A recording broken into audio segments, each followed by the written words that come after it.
ஆரம்பத்தில் அவர் நல்ல மாதிரி தான் போய் பாராளுமன்றத்தில் தமிழ் மக்களுக்காக கதைச்சு விடுதலை புலிகள் அது இது நானும் அதில் ஒரு ஆளுன்ற மாதிரியெல்லாம் கதைச்சு வந்தவர்.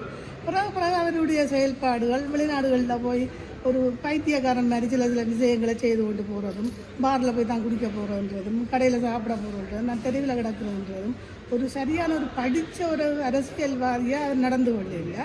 அதை பார்த்தோன்னே எனக்கே ஒரு குழப்பமாக இருந்தது. இது இந்த மனநோயோ இவரே இங்கேருந்து இவ்வளோ தூரம் போய் அங்கே இப்படியெல்லாம் செய்கிறார், எங்கட தமிழ் மக்களின் மானங்கள் இப்படி வாங்குற மாதிரியே சில செயல்பாடுகள், தேவையற்ற வசனங்கள் வார்த்தைகள் ஒரு படித்தவர் மாதிரியே இல்லாமல் கதைக்கலாம். ஆனால் தேவையில்லாமல் எல்லாம் கதைச்சு சில பேர்கிட்ட எதிர்ப்புகள் எல்லாத்தையும் பேச்சுகளையும் வாங்கி கொண்டு வெளிநாடுகளிலேயே அவருக்கு உதவி செய்யவே எல்லாம் திரும்ப அவரை பேசுகிற மாதிரி அவர் சில விஷயங்களை செய்து கொண்டு வந்துட்டார். இங்கேயும் வந்து சில இடங்களில் சில எம்பியா எல்லாம் காக்கி கதைச்சு மக்களையும் கவலமாக கதைச்சு தான் ஏதோ விடுதலை புலிகளுக்கு சார்பான ஒரு ஆள் மாதிரி எல்லாம் செயல்படுற மாதிரி எல்லாம் சொல்கிறார். ஆனால் அது சரியானபடி மனத்தில் இருந்து அதை கதைக்கிறாருன்ற தெரியாமல் இருக்குது, என்னதுக்காக கதைக்கிறாருன்ற தெரியாமல் இருக்குது. உண்மையிலே அவருக்கு ஒரு உணர்வாக அவர் கதைக்கிறார் எனக்கு தெரியல. ஹாய் ஃப்ரெண்ட்ஸ், இந்த முழுமையான வீடியோவை தேவா விலாக்ஸ் என்ற யூடியூப் சேனலில் பாருங்க. போய் மறக்காம போய் சப்ஸ்கிரைப் பண்ணி விடுங்க. உங்களுக்கு தெரிஞ்சாங்களும் ஷேர் பண்ணி விடுங்க. தேங்க்யூ. மக்களுக்கு அது என்ன நல்லதுகளை செய்து கொண்டு வந்தது எதுவுமே செய்ய இல்லை. இதை பறித்த உடனே தங்களுக்கு ஒரு ஆதரவு விடணுமென்றதுக்காக சில பேரை வைக்க ஆதரவாக வச்சு தான் இதை செய்து கொண்டு இருக்கணும் போல தெரியுது. அதை மக்களுக்கு எதுவுமே செய்தால் தெரியலையே. சாணக்கியனோ மற்றவையோ சுமந்திரனோ என்ன செய்யறது ஒன்றுமே செய்ய இல்லை. ஒரு வார்த்தை கூட பாராளுமன்றத்தில் போய் தமிழ் மக்களுக்காகவோ எங்களுக்கு இழந்து போன ஒரு உரிமைக்காகவோ கதைச்சதாக தெரியலை. இப்போ இவன் இங்கே வன்னி கிளிநொச்சி மாவட்டத்தை பொறுத்தவரை இவையெல்லாம் எங்களுக்கு வந்துடமென்னு சொன்னால் நாங்கள் இங்கே இருந்து எதையுமே சாதிக்க முடியும். எங்களுக்கு அவைய வாரது விருப்பமே இல்லை, விடக்கூடாது. அது யாரென்று கூட எங்களுக்கு தெரியும். எங்களோட மக்களாக இருந்தது சிறிதர் வெண்டிதான். அவரை தான் எங்களுக்கு தெரியும். அவரோட தான் நாங்கள் எங்களோட விஷயங்களை போய் கதைக்கிறோம், சில முரண்பாடுகளை பற்றி சொல்கிறோம்.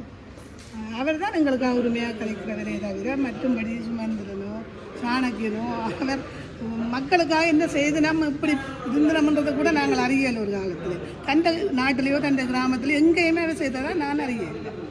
அப்படிப்பட்டவை வந்து எங்கள் இடத்துல எதுவும் செய்ய போகணுமன்றதெல்லாம் சொல்லிடலாம். இதெல்லாம் இங்கே வர வேண்டாம், தேவையில்லைங்க. செயல்பாடுகளை பார்க்க எங்களுக்கு சாதகமாக இருக்கிற மாதிரி ஒவ்வொரு இடங்களில் போய் ஒவ்வொருடையும் இருந்து சின்ன பிள்ளைகளோட பொம்பளைகளோட கிராமக்களோட நல்ல மட்டமாக பிளங்கி திரிகிறார். அப்போ பார்க்க எங்களுக்கு ஒரு சந்தோஷமாக இருக்குது. இருந்தாலும் எங்களுக்குரிய உரிமைகளை அதை தரீனம் இல்லை. சிறையில் இருக்கிற பிள்ளைகளை விடுகினம் இல்லை, காணாமல் போனவையை எடுத்து தரீனம் இல்லை. மக்களின் கஷ்டங்கள் என்று சில விஷயங்களை வாயில் கதைக்கிறமே தவிர செயல்பாட்டில் ஒன்றுமே செய்கிறதா தெரிய இல்லை. ஆனால் அவர் உண்மையிலே வந்து எங்களுக்கு உரிய உரிமைகளை தந்து தமிழ் மக்களுக்கு உரிய உரிமைகளை கொடுத்து எங்களோட வடிவாக ஒத்துழைச்சி நடந்தாரேன்னா அவருக்கு நாங்கள் உதவி செய்கிறதுக்கு நாங்களும் தயாராக தான் இருக்கணும். இங்கே சில விஷயங்களை பற்றி கதைக்க நினைக்கிறேன். என்னன்னு சொன்னால் எங்களோட நாட்டில் சில பிளவுகளால் நாங்கள் எந்த முன்னேற்றத்துக்கும் வர முடியாத ஒரு சூழ்நிலையில் தமிழ் மக்கள் கஷ்டத்தையும் துன்பத்தையும் வந்து வச்சு கொண்டிருக்கோம். எங்களோட கட்சிகளுக்குள்ளேயே நிறைய பிளவுகள் ஏற்பட்டு ஒவ்வொரு தரமும் தனித்தனியாக எல்லாரும் பிரிஞ்சு போய் இப்படி இருக்கிற சூழ்நிலையில் நாங்கள் வேதனையோடையும் கவலையோடையும் இருக்கிறோம். எல்லோரும் ஒன்று சேர்ந்து அது தமிழக கட்சியை கட்டி எழுப்பி எங்கள் தமிழ் மக்களுக்கு உரிமைகளை வென்றெடுத்து விட்டு போன உரிமைகளை நாங்கள் மீட்டெடுக்க வேணும். எங்கள் பிரபாகரன் இந்த காலத்தில் நாங்கள் நிறைய கஷ்டத்தோடு சேர்ந்து நன்மைகளையும் அடைந்தினாங்கள். அவரால் எங்களுக்கு எங்களோட பிள்ளைய நாங்கள் போராட்டத்தில் விட்டு இவ்வளோ எல்லாம் செய்து கடைசி நேரத்தில் வந்த அந்த துரோகிகளால் நாங்கள் எல்லாத்தையும் இழந்து போய் உறவுகளையும் இழந்து எங்களோட பிள்ளைகளை இழந்து எங்களோட உரிமைகளையும் இழந்து நாங்கள் இப்போ நிறைய கஷ்டத்தை அனுபவிச்சு கொண்டிருக்கோம். சாப்பிட்டாலும் நிம்மதியாக தூங்க முடியாது, நிம்மதியாக நடமாட முடியாது, பெண்களுக்கு எந்தவித ஒரு பாதுகாப்பும் இல்லை. இப்படியான சூழ்நிலையில் நாங்கள் எங்களோட நல்லது கெட்டது வெளியால் கதைக்க முடியாது, இப்படியே வாழ்ந்து கொண்டிருக்கோம். அதுக்காக இப்போ எங்களுக்கு சிறிதரன் அவர் வந்து எங்களுக்கு சில உரிமைகளை பாராளுமன்றத்திலையும் போய் கதைச்சு எங்களுக்கு தேவையான இதுகளை கதைச்சு கொண்டு வந்தவர். கேட்க நல்ல சந்தோஷமாக இருந்தது. அவரை பற்றி சில குறைகளை சொன்னாலும் கூட அதை நாங்கள் போய் நேரடியாகவே அவரோட கதைச்சு என்ன தம்பி இப்படி பிரச்சனைன்னு சொல்லியிருக்கல அவர் எங்களுக்கு ஒரு பதிலை சொல்லக்கூடிய மாதிரி தான் இருக்கும். எங்களோட வீட்டில் எங்களோட குடும்பத்தில் உள்ளவர் மாதிரி நாங்கள் அவரோட போய் இந்த சரிவுகளையும் கதைப்போம். எங்களோட குற்றம் குறைகளை போய் சொல்லுவோம். எல்லாத்தையும் அவர் ஆமோதித்து எங்களை பாதுகாத்து தந்தவர்.